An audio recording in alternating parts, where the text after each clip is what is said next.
começando mais um Na Cara do Gol, tá? E aqui eu vou analisar os jogos dessa quinta-feira. Nós temos bons jogos com Libertadores, Sul-Americana, volta da La Liga, tá? E também outros campeonatos como Série B que eu vou estar comentando aqui para vocês, tá?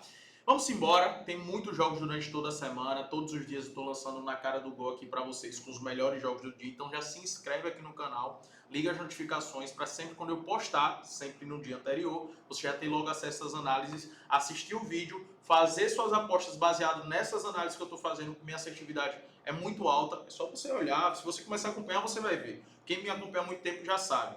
Então quem segue vai ter uma assertividade mais alta, consequentemente vai passar a lucrar mais com as suas apostas, tá? Então vamos embora aqui. Vou começar com Operário contra a equipe do Ituano, tá? Isso é um jogo bem interessante porque nós temos duas equipes que jogam de maneira completamente diferente, duas equipes que estão em momentos diferentes dentro da classificação.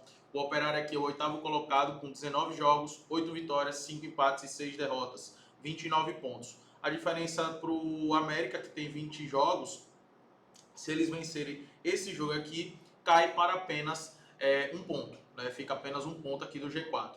Então o Operário vai com tudo para esse confronto contra o Ituano, que busca sair da zona de rebaixamento. Está com 16 pontos aqui, são 20 jogos, 4 vitórias, 4 empates e 12 derrotas. A diferença grande é quando a gente olha o fator casa dentro da Série B, que é algo que eu comento constantemente aqui, tá? Dentro de casa, o Operário tem 9 jogos, 5 vitórias, 3 empates, 8 gols feitos e apenas 2 gols sofridos.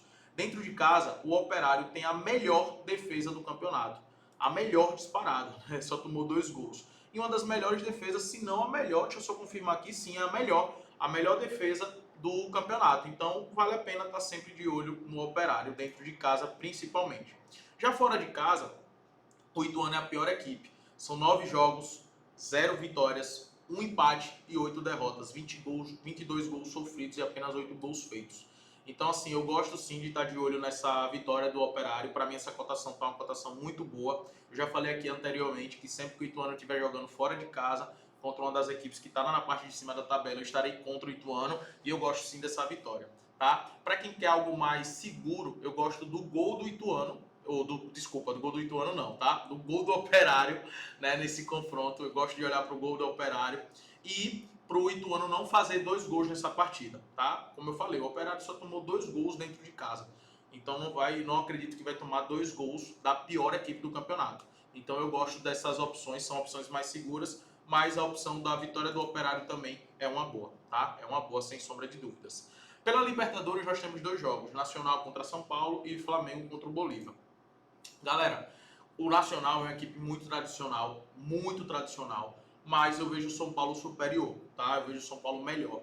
Mas eu não gosto desse jogo para apostar no São Paulo fora de casa. Então eu gosto de observar aqui 2 cenários, tá? Primeiro cenário, do under goals para não acontecer 3 gols nessa partida. O São Paulo fora de casa, deixa eu só anotar aqui, fora de casa. Se a gente for pegar dentro da competição, tem uma média até alta aqui de 2 gols por jogo, o Nacional 3 gols por jogo, uma média até alta. Mas o fator psicológico aqui conta muito.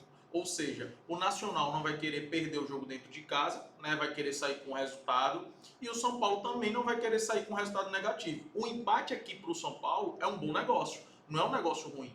Então essa mentalidade que eu acredito que vai ter nesses jogos, principalmente nos jogos de ida da Libertadores, tá? E quando a gente tem assim 2 equipes que são tradicionais na competição, a gente tem que levar esse ponto em consideração, esse fator psicológico, tá?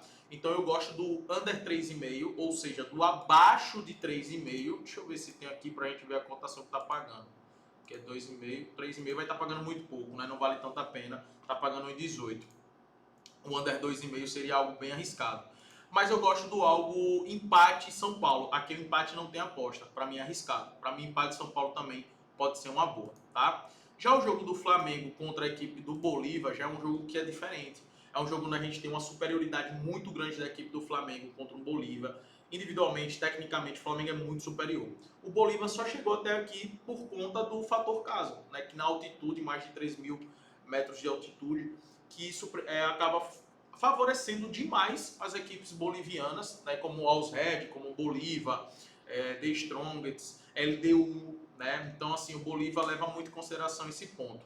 Quando a gente olha, eles estavam no mesmo grupo, né, na fase de grupo. Em casa, o Flamengo ganhou de 4-0 o primeiro jogo. E esse jogo eu acredito que vai ser um jogo de um amasso realmente para o Flamengo. Até porque o Flamengo sabe que precisa fazer um excelente resultado dentro de casa, né? Eu até digo que não precisa ser só 2 gols de diferença. O Flamengo precisa fazer ali pelo menos 3 gols de diferença.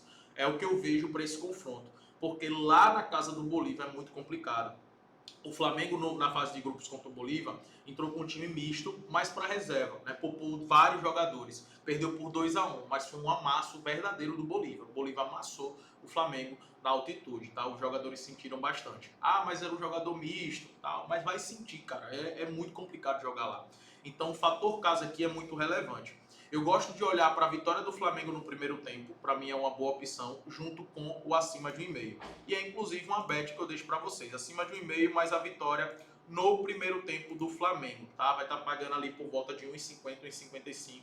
Eu vejo como uma boa aposta. Acredito que o Flamengo comece o jogo com muita pressão, amassando. Teve tempo de descansar esses jogadores, né? Porque o Flamengo jogou no domingo e agora só vai jogar na quinta-feira, então teve ali pelo menos 4 dias de descanso. Então acredito que o time vai estar recuperado, mesmo com a ausência do Cebolinha, do Vinha, vai estar muito forte para esse confronto diante do Bolívar e deve amassar a equipe do Bolívar, tá? Pela Sul-Americana, nós temos Atlético Paranaense contra o Belgrano. Essa cotação na Vai de Bet está pagando 1,52 para o Atlético Paranaense ganhar. Eu vejo essa cotação com bons olhos, tá? Vale a pena pegar lá. Ou espera no ao vivo, tá? Mas eu aproveitaria essa cotação na Vai de Bet. Eu vou pedir aqui para o meu editor deixar o link aqui na descrição para vocês, tá? Desse confronto. Eu fiz essa aposta, beleza? Da vitória do Atlético Paranaense, porque dentro de casa a gente sabe que é muito complicado o Atlético Paranaense. Eles pegaram o Bragantino agora, venceu o Bragantino com muita autoridade, né, por 2-0. O gramado ajuda muito, ele sabe aproveitar esse fator casa. É um jogo muito intenso, muito rápido do Atlético Paranaense. E eu não acredito que o Belgrano vai conseguir segurar o Atlético Paranaense, tá? O Belgrano que tem uma média aí de sempre tomar um golzinho nos jogos fora de casa. Tá? Então gosto sim de olhar para esse cenário da vitória do Atlético Paranaense. A mesma coisa também que eu gosto é do cenário da vitória do Libertad contra o Ameliano. O Ameliano é o último colocado pelo Campeonato Paraguaio, tá? É um confronto paraguaio aqui na Sul-Americana. O Libertad veio da Libertadores. E o Ameliano é um time muito fraco, cara. Defensivamente é um time muito fraco, como eu falei. É a pior equipe hoje, nesse momento, pelo campeonato paraguaio, beleza? Dos últimos 5 confrontos entre eles, pelo campeonato paraguaio, o Libertad dentro de casa venceu 4 confrontos e empatou 1. Ou seja, o Libertad já costuma jogar com o Ameliano e já costuma vencer o Ameliano. Então eu gosto muito de olhar para esse cenário da vitória do Libertad, tá? Para mim é um confronto que vale muito a pena. Só para vocês terem olhado, ó. Na temporada passada, né, o Libertad venceu em 2024 aqui, ó, esse ano, em maio, por 1-0 fora de casa. Dentro de casa foi 4-1, 3-1, 2-0, 1-1 foi o empate que eu falei para vocês, 5-2, 2-1. A vitória do Ameliano sobre o Libertad dos últimos 10 jogos só teve uma vitória que foi em 2022, tá? Por 2-0 dentro de casa. Então, assim, ponto de safe dentro de casa do Libertad ainda favorece muito.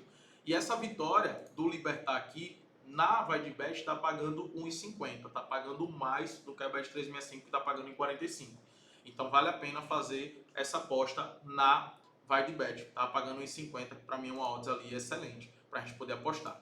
Já Boca Juniors contra o Cruzeiro é um jogo que, cara, não tem o que apostar aqui. Boca Juniors é uma equipe muito tradicional nessas competições, é uma equipe muito forte dentro de casa, porém o Cruzeiro está jogando muito bem, né? Fez bons investimentos, contratou bastante. É um jogo muito difícil. Pode ser que esse time do Cruzeiro sinta a pressão da Boboneira.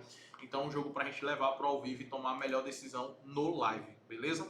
E com a volta que a gente tem na La Liga, nós temos 2 jogos. Nessa primeira rodada na La Liga, eu não vou apostar no pré-jogo, não vou fazer nenhuma aposta no pré-jogo, porque eu vou observar como é que os times vão estar jogando, né? Voltando de férias agora, novas contratações, jogadores que saíram. Eu vou estar observando como é que vai estar o comportamento desses times dentro de campo para que a gente possa apostar a partir ali da segunda rodada, né, da terceira rodada, a gente comece a fazer apostas de pré-jogo, tá? Mas não significa que eu não vou apostar no ao vivo. No ao vivo eu vou estar sempre analisando e buscando boas oportunidades. Aqui eu vejo jogos bem interessantes. O jogo do Real Betis contra o Girona, eu vou estar observando como é que vai estar a dinâmica do Girona, perdendo alguns atletas importantes, né, como o lateral brasileiro Ian Couto, o Savinho também. Então vou estar de olho como é que esse Girona vai estar jogando a partir de agora, se vai permanecer nessa pegada, né? Porque se permanecer nessa pegada, um mercado que a gente aproveitou muito nos jogos do Girona foi o over 1,5, foi um mercado de gols, um mercado bem interessante. Já o Atlético Bilbao dentro de casa a gente sabe que é muito forte, né? Muito forte, vai enfrentar o Getafe.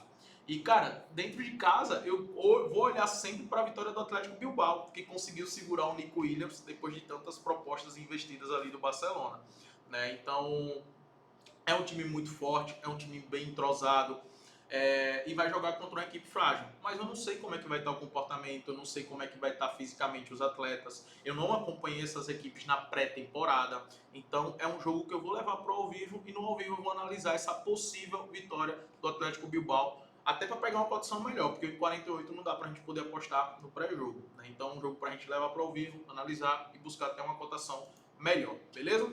É isso que a gente tem para essa quinta-feira. Para mim são jogos excelentes para a gente poder trabalhar tanto no ao vivo quanto no pré-jogo. E vamos para cima, galera. Tamo junto.